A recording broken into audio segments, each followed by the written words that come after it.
aw ni ce aw ni ɲantuma aw bisimila DMS TV sanfɛ foli ani tanu b'an kanubaga n'a lamɛnbagaw bɛɛ lajɛlen Mali kɔnɔ ani Mali kɔ kan bi ye tarata ye février kalo tile 24 san 2026 aw ka don kibaru ni o wagati selen san'an ka da se an ka bi kunnafonibaw ma ni k'aw dɔw tulo kan an bɛ hakili lajigin k'aw bɛ se k'an dɛmɛ ni kunnafoniya ni kanni n'a carili ani k'aw kilinaw di hakililajɔyɔrɔ la wale kɔfɛ bi kunnafoniba min b'an bolo ni k'aw dɔw tulo kan dɔw bɛ tali kɛ an bɛ wagati min na fɔ ko bi min yɛrɛ kɔni an ka Mali fintigilakaw olu cɛsirilen don sanga ani wagati fɛrɛ bɛɛ lajɛlen latigɛ la walasa ka se ka banbaki walimaw bɔnɛ u ni na wali min bɛ kɛ sababu ye ni ka Mali jamana kɔnɔdenw n'u bolofɛw ka lakana sabati jamana in fantan naani bɛɛ lajɛlen na o ko hukumu de la kari tɛmɛnen février kalo tile 22 san 2026 min yɛrɛ kɔni an ka état major général des armées ale bɛ bɔ ni ka communiqué kɛ communiqué min kɔnɔna état major b'a da maliden bɛɛ lajɛlen tulo kan k'a fɔ ko min yɛrɛ kɔni an ka Mali fintigilakaw ko opération ɲumanba dɔw yɛrɛ kɔni kɛ Kidali ale ni Segu région kɔnɔna na opération minnu yɛrɛ kɔni kɔnɔna na an ka Mali fintigilakaw k'u sera ka dimi juguba yɛrɛ de kɔni don banbaci walimaw la ni région fila in kɔnɔna na. Halisa an bɛ to an ka Mali fintigilakaw ka opération ko hukumu na i n'a fɔ an y'a fɔ ye cogo min yɛrɛ kɔni an ka Mali fintigilakaw olu cɛsirilen don banbaci walimaw yɛrɛ kɔni ɲini na Mali fantan naani bɛɛ lajɛlen la o ko hukumu yɛrɛ de kɔnɔna ni an ka état major général des armées ale bɛ bɔ ni ka communiqué kɛ sibiri tɛmɛnen février kalo tile 21 san 2026 communiqué min kɔnɔna état major b'a da bɛɛ lajɛlen tulo kan k'a fɔ ko juma tɛmɛnen février kalo tile 20 san 2026 ko min yɛrɛ kɔni an ka Mali fintigilakaw k'u ye opération belebeleba dɔ yɛrɛ kɔni kɛ Ɲafoyila secteur kɔnɔna ni nin kofɔli yɛrɛ kɔni bɛ Buguni région kɔnɔna na coopération yɛrɛ kɔni kɔnɔna na min y'a ka Mali fintigilakaw k'u sera ka banbaci walima caman bɔnɛ ani na ko wa tiɲɛni donna banbaci walima wa kɛlɛkɛminɛn fɛnɛ caman yɛrɛ kɔnɔna nin région in kɔnɔna na. ni an ka lakana tigilamɔgɔw yɛrɛ kɔni olu cɛsirilen don fɛrɛ bɛɛ lajɛlen latigɛ la walasa min yɛrɛ kɔni forodi ye an ka jamana kɔnɔna ka dankari o la o ko hukumu yɛrɛ de kɔnɔna ko février kalo tile 14 tɛmɛnen san 2026 min yɛrɛ kɔni ye Sulemanibugu commissariat de police maaw yɛrɛ kɔni ko olu kɔni opération belebeleba dɔ yɛrɛ kɔni kɛ an ka Bamako kɔnɔna na opération min yɛrɛ kɔni kun kɛ mɛ ni ka ɲɛsin réseau maa dɔw de ma réseau maa minnu kun ka baara yɛrɛ kɔni bɛnnen don vignette yɛrɛ kɔni dilanni yɛrɛ kɔni na ka sɔrɔ yamaruya yɛrɛ kɔni tɛ u bolo ni ka vignette yɛrɛ kɔni dilan yɛrɛ k'a fɔ ko nin maa yɛrɛ kɔni kun bɛ vignette kolo yɛrɛ de kɔni dilan na ni ka o feere an ka Bamako kɔnɔna na ni o ye Mali faaba ye nka min yɛrɛ kɔni ye Sulemanibugu commissariat de police maaw olu ye dankari ni maa ka walejugu yɛrɛ kɔni na n'u bolo dalen maa 5 yɛrɛ kɔni kan bisika b'a kɛ maa 5 minnu na k'a fɔ k'olu yɛrɛ de kɔni sen don mɛ ni réseau baara yɛrɛ kɔni na. an bɛ wagati min na fɔ ko bi Pakistan ale ni Afghanistan yiralen don k'a fɔ ko olu kɔni cɛ yɛrɛ kɔni man di kosɛbɛ ko kari tɛmɛnen février kalo tile 22 san 2026 min yɛrɛ kɔni ye Pakistan autorité ma olu bɔra ni ka laseli kɛ k'a fɔ ko olu kɔni ye farapu kɛ ni ka ɲɛsin Afghanistan ni Pakistan yɛrɛ kɔni ka frontière yɛrɛ kɔni ma ko wa olu ye nin farapu in kɛ ni ka ɲɛsin jɛkulu maramafɛntigi dɔw yɛrɛ de kɔni ma ni jɛkulu maramafɛntigi ni yɛrɛ kɔni bɛ Afghanistan frontière yɛrɛ de kɔni na Afghanistan maaw yɛrɛ kɔni ka fanfɛla olu kɔni y'a yira k'a fɔ ko Pakistan filɛ ni ka nin farapu min kɛ ni ka ɲɛsin olu ka jamana yɛrɛ kɔni ma ko farapu in yɛrɛ kɔni kɛra ni ka ɲɛsin civiliw de ma o y'a yira k'a fɔ ko farapu in yɛrɛ kɔni kɔnɔna na ko maa caman yɛrɛ kɔni fagara ko maa fagalen yɛrɛ kɔni na muso ale ni den fitininw yɛrɛ kɔni bɛ o la ni kunnafoniba de bɛ an bolo kɔrɔ bi an bɛna minnu walawala aw ye bidon kibaru kɔnɔna na. an bɛ wagati min na fɔ ko bi min yɛrɛ kɔni an ka Mali fintigilakaw olu cɛsirilen don Mali fantan naani bɛɛ lajɛlen lakana sabatili la o ko hukumu yɛrɛ de kɔnɔna sanga ani wagati min yɛrɛ kɔni an ka Mali fintigilakaw bɛ to jamana lakɔlɔsili baaraw yɛrɛ kɔnɔna ko weekend tɛmɛnen ni o bɛnna kɛrɛnkɛrɛnnenya la juma tɛmɛnen février kalo tile 20 ale ni sibiri don février kalo tile 21 san 2026 ko n ko fɔli yɛrɛ kɔnɔna min an ka Mali fintigilakaw ka sanfɛ kɛlɛkɛminɛnw ye olu tun bɛ jamana lakɔlɔsili baaraw yɛrɛ kɔnɔna Kidali ale ni Segu région yɛrɛ kɔni kɔnɔna na communiqué la min carila kari tɛmɛnen février kalo tile 22 san 2026 min yɛrɛ kɔni an ka Mali état major général des armées ale kɔni bɛ bɔ ni k'a yira k'a fɔ ko n ko fɔli yɛrɛ kɔnɔna ko min an ka Mali fintigilakaw k'u ye opération yɛrɛ kɔni kɛ Kidali Mopti ale ni Segu région de kɔnɔna na kosɛbɛ ko opération min yɛrɛ kɔni kɛlen filɛ nin an ka Mali fintigilakaw fɛ ko b'a yira Mali jamana kɔnɔden bɛɛ lajɛlen na k'a fɔ ko min an ka Mali fintigilakaw k'u cɛsirilen don banbaci walimaw yɛrɛ kɔni ɲini na jamana in fantan naani bɛɛ lajɛlen hali jamana yɔrɔ minnu yɛrɛ kɔni dogolen don ko min an ka Mali fintigilakaw u cɛsirilen don banbaci walimaw ɲini na o yɔrɔ ninnu bɛɛ lajɛlen na ko juma tɛmɛnen février kalo tile 20 san 2026 ko opération in daminɛna nin don kofɔlen yɛrɛ de kɔnɔna Segu région kɔnɔna na ko opération yɛrɛ kɔni kɛra kɛrɛnkɛrɛnnenya la Sunga Marika secteur yɛrɛ de kɔnɔna na ni yɔrɔ kofɔlen bɛ Segu région de kɔnɔna na ko an ka ka Mali fintigilakaw ka sanfɛ kɛlɛkɛminɛw yɛrɛ kɔni ka mission de reconnaissance offensive dɔ yɛrɛ de kɔni senfɛ u taara bɔ Banbaci walejɛkulu maa dɔw yɛrɛ kɔni kan ni Banbaci walejɛkulu maa ni yɛrɛ kɔni maramafɛn girimanw tun bɛ u bolo wa u tun bɛ moto yɛrɛ kɔni sanfɛ ko Banbaci walejɛkulu maa ni yɛrɛ kɔni tun bɛ fɛ ka fɛɛrɛ latigɛ ni ka u boli ka dogo yiri jukɔrɔla yɛrɛ kɔni na ko ka sanfɛ kɛlɛkɛminɛw yɛrɛ kɔni to u ka jamana lakɔlɔsili baaraw la u kɔni ye nin maa ninnu localiser ko kabini sanfɛ kɛlɛkɛminɛw yɛrɛ kɔni ye Banbaci wale maa ninnu yɛrɛ kɔni k'a fɔ ko b'u to ka taa yiri jukɔrɔla yɛrɛ kɔni na u ye intervention yɛrɛ kɔni kɛ intervention ko fila yɛrɛ de kɔni fɔlɔ yɛrɛ kɔni na drone ye farapu kɛ ni ka ɲɛsin Banbaci walejɛkulu maa ninnu ma wa yirala k'a fɔ ko farapu in yɛrɛ kɔni sera Banbaci wale maa ninnu yɛrɛ kɔni ma ko caman bɔnɛna ani na tiɲɛni donna caman fɛnɛ ka moto yɛrɛ kɔni na ko nka o n'a taw ta yɛrɛ kɔni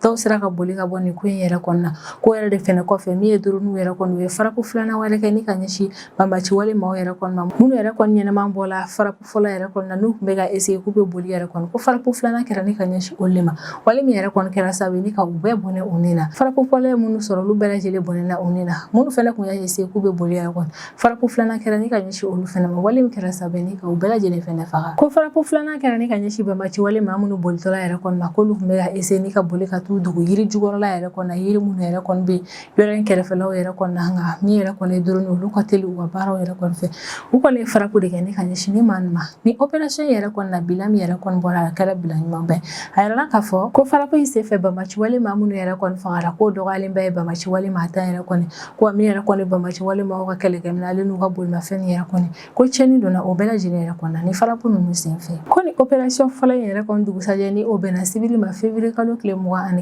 san 2026 ko min yɛrɛ kɔni an ka Mali fintigilakaw k'u taara opération yɛrɛ kɔni kɛ Mopti ale ni Kidal région de kɔnɔna na ko ni sibiri donya yɛrɛ kɔni na min an ka Mali fintigilakaw olu ye baara caman kɛ nin don kofɔli yɛrɛ kɔni na ka d'a kan u taara farapu yɛrɛ kɔni kɛ an ka jamana camancɛ yan fanfɛla ale ni kɔrɔn fanfɛla yɛrɛ kɔni na ko nin don kofɔli yɛrɛ kɔni na Kidal ville nord est yan fanfɛla yɛrɛ kɔni fɛ ko min yɛrɛ kɔni ye an ka Mali fintigilakaw ka sanfɛ kɛlɛkɛminɛw yɛrɛ kɔni ka olu to jamana lakɔlɔsili baaraw yɛrɛ kɔni na u taara bɔ mobili dɔ yɛrɛ kɔni kan mobili min yɛrɛ kɔni kun ye pick-up de ye ko kabini pick-up kɔnɔmaga ninnu yɛrɛ kɔni y'a dɔn k'a fɔ ko min yɛrɛ kɔni vecteur aérien k'u localiser yɛrɛ kɔni maa minnu yɛrɛ kɔni kun bɛ pick-up yɛrɛ kɔni kɔnɔna na u nana essayer k'u bɛ pick-up yɛrɛ kɔni bila vitesse la ni ka boli ka t'u dogo yiri jukɔrɔla la walasa min yɛrɛ kɔni vecteur aérien olu kana n'u ye bilen nka u n'a taw ta u tɛ min yɛrɛ kɔni kalama o de ye ko vecteur aérien yɛrɛ kɔni ka teli u ka baara yɛrɛ kɔni fɛ wale yɛrɛ kɔni kɔfɛ min ye vecteur aérien ale ye farapu teliman kɛ ni ka ɲɛsin ni Banbaci wale maa ni yɛrɛ kɔni ma wale min kɛra sababu ni Banbaci wale maa minnu yɛrɛ kɔni tun bɛ pick-up in kɔnɔna na ka u bɛɛ lajɛlen bɔnɛ u ni na pick-up in yɛrɛ kɔni fɛnɛ bɛɛ lajɛlen yɛrɛ kɔni tiɲɛna ko tɛmɛnen kɔfɛ Kidal sud yan fanfɛla yɛrɛ kɔni fɛ kɛrɛnkɛrɛnnenya la a taara zone yɛrɛ kɔni kɔnɔna na min ye vecteur aérien yɛrɛ kɔni olu ye farapu kɛ ni ka ɲɛsin Banbaci walejɛkulu maa dɔw yɛrɛ kɔni ma ni o Banbaci walejɛkulu maa ninnu a yirala k'a fɔ k'u dɔgɔyalenba yɛrɛ kɔni tun ye maa 5 ye ko farapu in yɛrɛ kɔni kɛra sababu ni ka o Banbaci wale maa ninnu bɛɛ lajɛlen bɔnɛ u ni na ko Kidal opération yɛrɛ kɔni bannen min an ka Mali fintigilakaw olu taara opération yɛrɛ kɔni kɛ Mopti région kɔnɔna na kɛrɛnkɛrɛnnenya la Jafara bɛ localité yɛrɛ kɔni na ko Jafara bɛ secteur yɛrɛ kɔni na nin don kofɔlen yɛrɛ kɔni na min an ka Mali fintigilakaw olu tun b'u ka jateminɛw yɛrɛ kɔni caya kosɛbɛ ko nin don kofɔlen yɛrɛ kɔni na Banbaci wale maa dɔw olu yɛrɛ kɔni y'u boli ni ka t'u ka mobili yɛrɛ kɔni dogo yiriw yɛrɛ kɔni jukɔrɔla la k'u tilalen u ka mobili yɛrɛ kɔni dogoli la yiri jukɔrɔla la Banbaci wale maa yɛrɛ kɔni fɛnɛ kun nana essayer k'u bɛ t'u dogo yiri jukɔrɔla wɛrɛw yɛrɛ kɔni na walasa min yɛrɛ kɔni vecteur aérien olu kana se ka u localiser ni ka u dɔn ko min yɛrɛ kɔni an ka vecteur aérien olu ma makɔnɔni kɛ ka d'a kan vecteur aérien bɛ se u ka baara yɛrɛ kɔnɔ wa u ka teli u ka baaraw fɛ kosɛbɛ ko farapu fila de kɛra ni ka ɲɛsin ni Banbaci wale maa yɛrɛ kɔni ma farapu fɔlɔ o kɔni kɛra ni ka ɲɛsin Banbaci wale maa yɛrɛ kɔni ma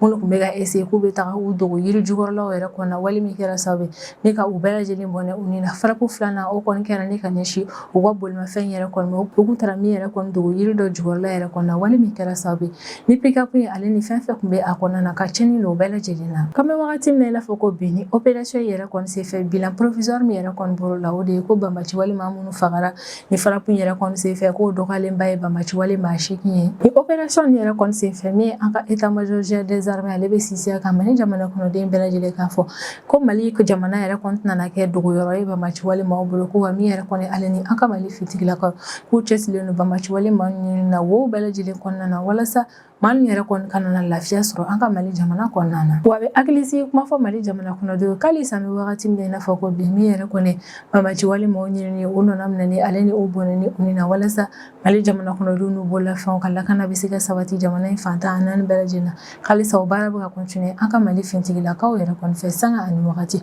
ko wa u tɛ sɛgɛn u baara in yɛrɛ kɔnɔna halisa an bɛ to an ka Mali fintigilakaw ka opération ko yɛrɛ kɔni hukumu na n'a fɔra maaw yɛrɛ kɔni ɲɛna k'a fɔ ko min yɛrɛ kɔni an ka Mali fintigilakaw yɛrɛ kɔni k'olu bɛ ka sebaya sɔrɔ kɛlɛkɛyɔrɔ yɛrɛ kɔni n'a yirala k'a fɔ ko in yɛrɛ kɔni a ma se dalu ka di o ko in na bilen maa si yɛrɛ kɔni ma ka d'a kan bɛɛ lajɛlen ɲɛ bɛ baaraw yɛrɛ kɔni na an bɛ wagati min na i n'a fɔ bi communiqué la min carila sibiri tɛmɛnen février kalo tile 21 san 2026 min yɛrɛ kɔni an ka Mali état major général des armées ale b'a da maliden bɛɛ lajɛlen tulo kan ko jumadon février kalo tile 20 san 2026 kan ka Mali fintigilakaw opération ba dɔ yɛrɛ kɔni kɛ Buguni région kɔnɔna na ko wa opération yɛrɛ kɔni kɛra sebayaba ye an ka Mali fintigilakaw bolo kan bɛ wagati min na i n'a fɔ ko bi sanfɛ kɛlɛkɛminɛn minnu yɛrɛ kɔni bɛ an ka Mali fintigilakaw yɛrɛ kɔni bolo jamana lakɔlɔsili baaraw yɛrɛ kɔnɔ ko sanfɛ kɛlɛkɛminɛn ninnu ka ɲi kosɛbɛ wa u bɛ se u ka baara yɛrɛ kɔnɔ ko sanfɛ kɛlɛkɛminɛn nin yɛrɛ kɔni ɲumanya yɛrɛ kɔni sababuya la ko min yɛrɛ kɔni vecteur aérien olu ye dimi juguba yɛrɛ de kɔni don banbaci walejɛkulu maa dɔw yɛrɛ kɔni yan foli la secteur yɛrɛ kɔni kɔnɔna na ni yɛrɛ kofɔlen bɛ Buguni région de kɔnɔna na ko nin don kofɔlen yɛrɛ kɔnɔna na min yɛrɛ kɔni an ka sanfɛ kɛlɛkɛminɛnw yɛrɛ kɔni olu tun bɛ jamana lakɔlɔsili baaraw la ka sanfɛ kɛlɛkɛminɛnw yɛrɛ kɔni to jamana lakɔlɔsili baaraw yɛrɛ kɔnɔna na u taara bɔ banbaci wale maa dɔw yɛrɛ kɔni ka tan ka segin yɛrɛ kɔnɔna na yan foli la secteur kɔnɔna na ko ni banbaci wale maa ninnu yɛrɛ kɔni u kun kɛlen don ka bɛn ɲɔgɔn ye yɔrɔ dɔ yɛrɛ kɔni kan ni o ɲɔgɔn ye yɔrɔ in yɛrɛ kɔni kun bɛ jida kɛrɛfɛla dɔ yɛrɛ kɔni na kɛrɛnkɛrɛnnenya la jarala ale ni guruko localité yɛrɛ kɔni ni ɲɔgɔn cɛ la ko banbaci wale maa ninnu yɛrɛ kɔni kun bɛnna kan k'a fɔ ko bɛna taa ɲɔgɔn ye dɔ yɛrɛ kɔni kɛ o jida kɛrɛfɛla in de la ko kabini vecteur aérien yɛrɛ kɔni ye banbaci wale maa ninnu yɛrɛ kɔni ye nin yɔrɔ kofɔlen yɛrɛ kɔni na vecteur aérien yɛrɛ kɔni b'a ko bila da kelen dara k'ale banbaci wale maa ninnu yɛrɛ kɔni kun b'a dɔn min kun nana kɛ o y'a sɔrɔ min ye vecteur aérien a kun ye faraku kɛ ne ka ɲɛsin maa ninnu ma ka ban wale min yɛrɛ kɔni kɛra sababu ye ne ka o banbaci wale maa ninnu bɛɛ lajɛlen bɔnɛ o min na communiqué yɛrɛ kɔni kɔnɔna na an ka état major général des armées ale kɔni bɛ bilan min yɛrɛ kɔni lase Mali jamana kɔnɔdenw bɛɛ lajɛlen yɛrɛ kɔni ma ni opération in senfɛ o bilan yɛrɛ kɔni y'a yira bɛɛ lajɛlen na k'a fɔ ko opération yɛrɛ kɔni kɛra sebayaba ye an ka Mali finitigilakaw yɛrɛ kɔni bolo bilan provisoire min yɛrɛ kɔni bɔra la o de ye ko banbaci wale maa 50 ani kɔ bɔyan kɔ k'olu bɛɛ lajɛlen bɔnɛna o nin na ko matériel kɛlɛkɛminɛw ale ni bolimafɛn minnu yɛrɛ kɔni kun bɛ banbaci wale maa yɛrɛ kɔni bolo ko tiɲɛni donna o bɛɛ lajɛlen yɛrɛ kɔni na ni faraku in senfɛ ni opération min yɛrɛ kɔni kɛra an ka Mali fintigilakaw yɛrɛ kɔni fɛ opération yɛrɛ kɔni bɛ tali kɛ an ka Mali fintigilakaw ka cɛsiri baara la an bɛ wagati min na i n'a fɔ ko bi walasa ka se ka Mali fantan naani bɛɛ lajɛlen lakana sabati wa communiqué yɛrɛ kɔni kɔnɔna na min état major général des armées ale bɛ hakilisi kuma fɔ Mali jamana kɔnɔdenw bɛɛ lajɛlen ko min yɛrɛ kɔni banbaci wale maaw ɲinini ale ni u bɔnɛniw ni na ko baara in yɛrɛ kɔni tɛ jɔ an ka Mali fintigilakaw fɛ ko su fara tile ka sanga ani wagati an ka fintigilakaw yɛrɛ kɔni bɛ u sen kan walasa ka se ka banbaci wale maaw ɲinini k'u bɔnɛ u ni na wale min bɛ kɛ sababu ye ne kan Mali jamana kɔnɔdenw n'a bololafɛnw ka lakana sabati don tɛmɛnenw yɛrɛ kɔnɔna min ye Sulemanibugu commissariat de police maaw yɛrɛ kɔnɔna yirala k'a fɔ k'olu ye opération ba dɔ yɛrɛ kɔni kɛ an ka Bamako kɔnɔna na opération min yɛrɛ kɔni kɛra sababu ni commissariat de police maaw yɛrɛ kɔni ye dankari réseau maa dɔw ka baara la ni réseau maa yɛrɛ kɔni ka baara yɛrɛ kɔni bɛnnen don vignette kolonw yɛrɛ de kɔni feereli la jamana in kɔnɔna na ko Sulemanibugu commissariat de police maaw ni o commissariat de police ɲɛmɔgɔya yɛrɛ kɔni bɛ commissaire principal Fuseni Watara yɛrɛ de kɔni bolo a yirala k'a fɔ ko février kalo tile 14 tɛmɛnen de san 2026 k'olu kɔni ni opération in kɛ ko ani opération yɛrɛ de kɔni fɛ commissaire ka cɛdenw olu kɔni sera ka o bolo da maa 5 yɛrɛ kɔni kan puisque a bɛ ka kɛ maa 5 minnu na k'a fɔ k'olu yɛrɛ kɔni bɛ nin réseau in kɔnɔna na ni jɛkulu maa yɛrɛ kɔni ka baara bɛnnen don vignette kolo dilanni ale ni a feereli yɛrɛ de kɔni ma an ka Mali jamana kɔnɔna na Sulemanibugu commissariat de police maaw yɛrɛ kɔni ka kɔrɔfɔ la ko ɲani olu ka opération yɛrɛ kɔni daminɛ o y'a sɔrɔ maa dɔ yɛrɛ de kɔni nana dénonceli yɛrɛ kɔni kɛ dugu la maa min yɛrɛ kɔni y'a yira k'a fɔ k'an bɛ wagati min na i n'a fɔ ko bi ko vignette dɔw yɛrɛ kɔni bɛ circuler la an ka Mali jamana kɔnɔna na vignette minnu yɛrɛ kɔni ale ma da la ni vignette ɲumanw yɛrɛ kɔni don ko o wale yɛrɛ de kɔni kɔfɛ min ye Sulemanibugu commissariat de police ma olu fana ye sɛgɛsɛgɛli baaraw yɛrɛ kɔni daminɛ sɛgɛsɛgɛli baara nin yɛrɛ de kɔni kun cɛra ni bolo dali ye fɛn caman yɛrɛ kɔni ka fɛn min yɛrɛ kɔni kɛra sababu ye n'u y'a dɔn k'a fɔ ko tiɲɛ yɛrɛ kɔni na ko dɔ bɛ Mali jamana kɔnɔna na n'a yɛrɛ kɔni bɛ ka baara kɛ vignette kolon dilanni ni a feereli ye jamana in kɔnɔna na commissaire ka cɛdenw yɛrɛ kɔni ka kɔrɔfɔ la ko nin don kɔfɔlen yɛrɛ kɔni na k'u y'u bolo da vignette kolon minnu yɛrɛ kɔni kan ni vignette nin yɛrɛ kɔni n'a dilanni kun banna wa vignette yɛrɛ kɔni kun pɛrɛnnen don feereli yɛrɛ kɔni kama ko vignette yɛrɛ kɔni ka ca ni vignette 600 yɛrɛ kɔni ye ko bolodala tɛmburu caman fɛnɛ ka ale ni cachet administratif kolonw yɛrɛ kɔni ni maa yɛrɛ kɔni kun kɛmɛ ka ni fɛn ninnu yɛrɛ kɔni bila u ka bolo kan walasa ka se ka u ka vignette kolon yɛrɛ kɔni dilan ka jamana kɔnɔna na ko commissaire ka cɛdenw yɛrɛ kɔni sera ka u bolo da ni fɛnba nin yɛrɛ kɔni ka u ka opération senfɛ a yɛrɛ k'a fɔ ko ni vignette kolon feerela minnu yɛrɛ kɔni ka baara kun ye nin an ka Mali jamana yɛrɛ kɔni kɔnɔna na k'u ye tɔɔrɔ min yɛrɛ kɔni se an ka trésor public yɛrɛ kɔni ma o kɔni bɛ CFA 1 million tan ani kɔ bonya kɔ yɛrɛ de kɔni bɔ ko bolo dara maa 5 mun yɛrɛ kɔni kan ni opération in senfɛ ni bisiga bɛ ka kɛ o maa 5 na ka fɔ k'olu de ka baara ni wale jugu yɛrɛ kɔni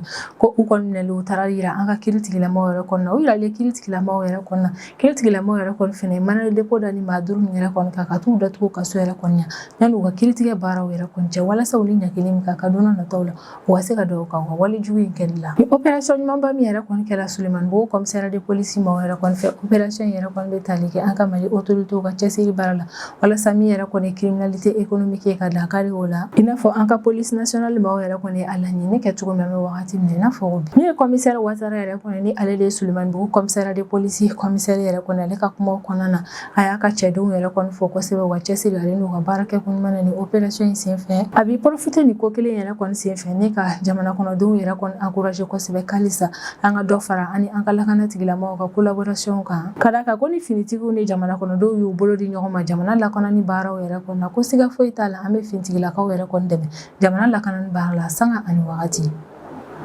sisan an bɛ tɛmɛ n'an ka jamana kɔfɛ kibaru o kɔnɔna na an bɛ taa Pakistan jamana kɔnɔna na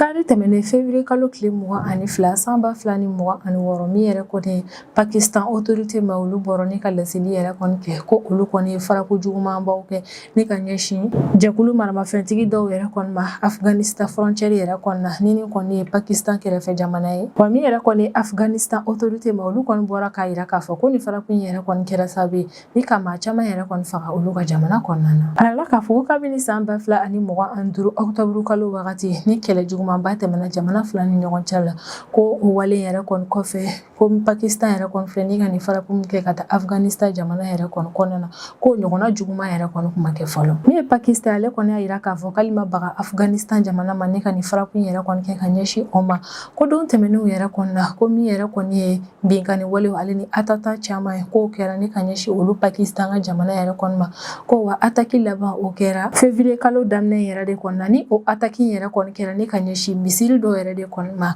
Pakistan jamana kɔnɔna na ko wale yɛrɛ de kɔni kɔfɛ olu Pakistan fɛnɛ décision yɛrɛ kɔni ta ni ka jaabi kɛ ka ɲɛsin Afghanistan yɛrɛ kɔni ma Pakistan ka ministère de l'information yɛrɛ kɔni ka kɔrɔfɔ la ko min yɛrɛ kɔni olu Pakistan ka finitigilakaw yɛrɛ kɔni k'u ye ni farako min yɛrɛ kɔni kɛ k'u ye farako in kɛ ni ka ɲɛsin banbaci wale maaw yɛrɛ kɔni dogo yɔrɔ dɔ yɛrɛ de kɔni ma ni o banbaci wale dogo yɔrɔ nin yɛrɛ kɔni ye Taliban pakistanɛw yɛrɛ de kɔni tɛ ko olu kɔni ye ni farako nin kɛ ni ka ɲɛsin o kan ale ni o dogo yɔrɔ 7 yɛrɛ de kɔni ma Afghanistan frontière yɛrɛ kɔni na wa Pakistan ka kɔrɔfɔ yɛrɛ kɔni na k'u ka farako yɛrɛ kɔni kɔnɔna na k'u y'a kɛ ni ka ɲɛsin banbaci wale jɛkulu maa dɔw yɛrɛ kɔni ma ni o banbaci wale jɛkulu ma ni yɛrɛ kɔni ye banbaci wale jɛkulu État islamique ka membre de nka Pakistan yɛrɛ kɔni ka farako yɛrɛ kɔni kɔfɛ min ye Afghanistan ka gouvernement ka porte-parole yɛrɛ kɔni o bɔra ni ka Pakistan yɛrɛ kɔni accusé k'a yira k'a fɔ ko Pakistan ye a ka ni farako ninnu kɛ ni ka ɲɛsin civiliw de ma Nangarhar ale ni Paktika province yɛrɛ de kɔni ma ni nin yɛrɛ kofɔlen bɛ Afghanistan jamana de kɔnɔna na ko Pakistan filɛ ni ka ni farako min kɛ ka ɲɛsin ni civil yɛrɛ kɔni ma ko farako in ma to kɔlɔlɔ ta in ka d'a kan farako yɛrɛ kɔni kɔnɔna na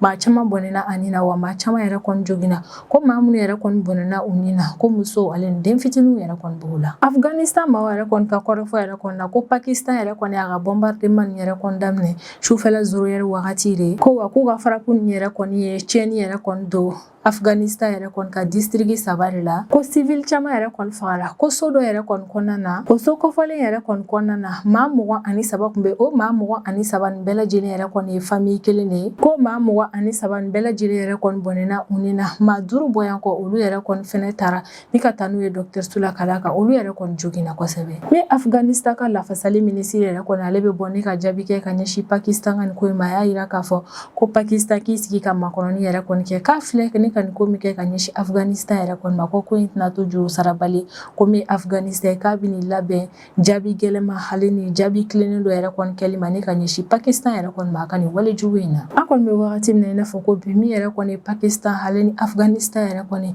ni ninnu ye ɲɔgɔn kɛrɛfɛ jamanaw yɛrɛ kɔni a bɛ n'a fɔ nin wagati in yɛrɛ kɔni na olu cɛjɛ tɔ yɛrɛ kɔni bɛ ka tiɲɛni ka taga fɛ kosɛbɛ ka d'a kan jamana fila nin yɛrɛ kɔni kabini san 2025 octobre kalo wagati o kɔni tɛ ka ɲɛ ko la fo o wagati yɛrɛ kɔni na u kun nana se farabu yɛrɛ kɔni kɛ la ni ka ɲɛsin ɲɔgɔn ma nka o wagati yɛrɛ kɔni na a kun nɔgɔyara dɔɔni nka nin don kofɔlen yɛrɛ kɔni na Pakistan filɛ ni ka nin wale min yɛrɛ kɔni kɛ o bɛ sɔn ka kɛ sababu ye ni kɛra jamana fila nin yɛrɛ kɔni ka kɛlɛ to in yɛrɛ kɔni ɲaga kosɛbɛ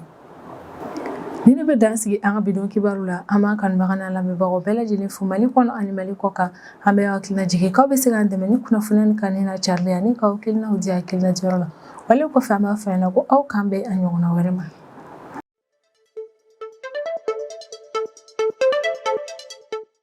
Ni yɛrɛ kɔni ye DMS TV ale ye chaîne WhatsApp dɔ yɛrɛ kɔni dayɛlɛ min bɛ WhatsApp de kɔnɔna na chaîne WhatsApp min yɛrɛ kɔni sanfɛ DMS TV maaw yɛrɛ kɔni bɛ kunnafoni telima ale ni kunnafoni jɛlen yɛrɛ kɔni di aw ma fo aw sigiyɔrɔ yɛrɛ kɔni na walasa i ka se ka don DMS TV yɛrɛ kɔni ka chaîne WhatsApp min yɛrɛ kɔni kɔnɔna na o ka nɔgɔn ni a bɛɛ ye i bɛ don YouTube kɔnɔna na n'i donna YouTube kɔnɔna na i bɛ barre de recherche ta n'i ye barre de recherche ta i bɛ DMS TV don DMS TV ni DMS TV don a bɛ n'i bila DMS TV bɔlɔlɔ teleso yɛrɛ kɔnɔna n'i donna an ka compte kɔnɔna na i bɛ description ta n'i ye description yɔrɔ ta i bɛ fɛnni dɔ ye bulalama la u saba bɛ ɲɔgɔn nɔfɛ n'i ye o ye i b'i tɛgɛ da a kan n'i y'i tɛgɛ da a kan i bɛ navigateur par défaut ta n'i ye o ta a bɛ don n'i ye fo WhatsApp kɔnɔna na n'o kɛra i bɛ se ka don DMS TV kɔni ka chaîne WhatsApp in kan n'i donn'o kan o de y'i selen a la an kɔni bɛ nin de ɲɛfɔ aw ye walasa i ka se ka don DMS TV kɔni ka chaîne WhatsApp kɔnɔna na nin de don o la an b'a laɲini aw fɛ aw k'aw teliya aw ka don an ka chaîne WhatsApp kɔnɔna na cogo min aw bɛ se ka kunnafoniya jɛlen ale ni kunnafoniya teliman sɔrɔ f'aw sigiyɔrɔ la sanga ani wagati.